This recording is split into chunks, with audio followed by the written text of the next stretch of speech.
Ce matin, François devrait être content. Après 3 ans de petit boulot, il a été embauché en CDI le mois dernier. Sauf que le montant en bas à droite de cette première fiche de paye a, disons, du mal à passer. Monsieur le DRH lui explique que tout est normal et qu'avec la concurrence de la Chine, de l'Inde, le prix du pétrole et la crise, chacun doit faire un effort et c'est tout. Un rien dépité, François trouve alors une porte ouverte, celle de Julie, la déléguée syndicale.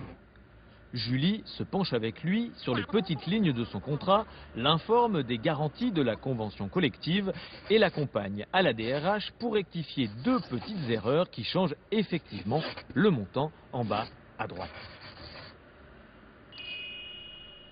À propos de montant, Leïla, elle, a découvert l'an dernier à quoi sert Julie.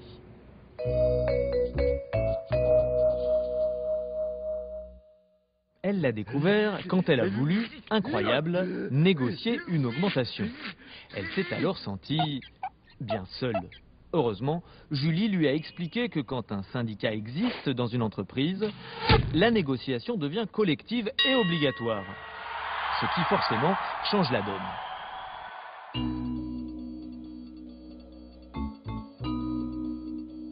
Jusqu'il y a 6 mois, Jean travaillait avec Maurice et Majid. Et puis, pour faire face à la concurrence des pays asiatiques, on a demandé à chacun de faire un effort de productivité. Un petit effort avec en plus, sympa, quelqu'un pour vous aider à tenir le rythme. Et le rythme est rapidement devenu insupportable. C'est encore chez Julie qu'on a imaginé une solution. Julie a appelé Evelyne, une juriste de FO, qui a suggéré une expertise indépendante sur les conditions de travail.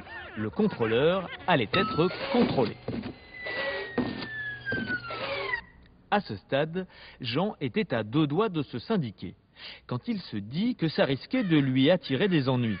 Sauf que, si aujourd'hui la sécurité sociale, la retraite ou l'assurance chômage existent, c'est parce que des syndicats se sont battus. D'ailleurs, dans les pays sans syndicat libre, les travailleurs sont exploités, ce qui permet à leurs patrons de vendre ici des produits si peu chers.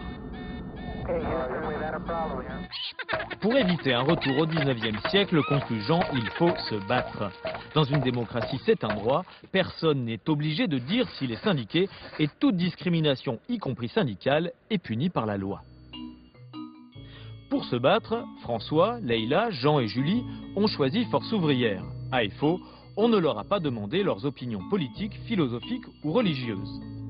FO est indépendante des directions, des patrons, des gouvernements et des partis et défend mordicus les services publics qui font vivre les valeurs de la République, liberté, égalité, fraternité et laïcité. Résumons. À FO, vous trouverez donc des jeunes, des vieux, des ouvriers, des chômeurs, des employés, des cadres, des instits, des infirmières, des policiers, des lectrices de polar, des vendeurs de homards, des bouchers, des secrétaires, des hôtesses, des consommateurs, des producteurs, des contrôleurs des impôts, des conducteurs de métro, des plombiers, des zingueurs, des cyclistes, des juristes, des journalistes, des monitrices. Et finalement, la seule personne qui manque à Force ouvrière, eh ben c'est vous.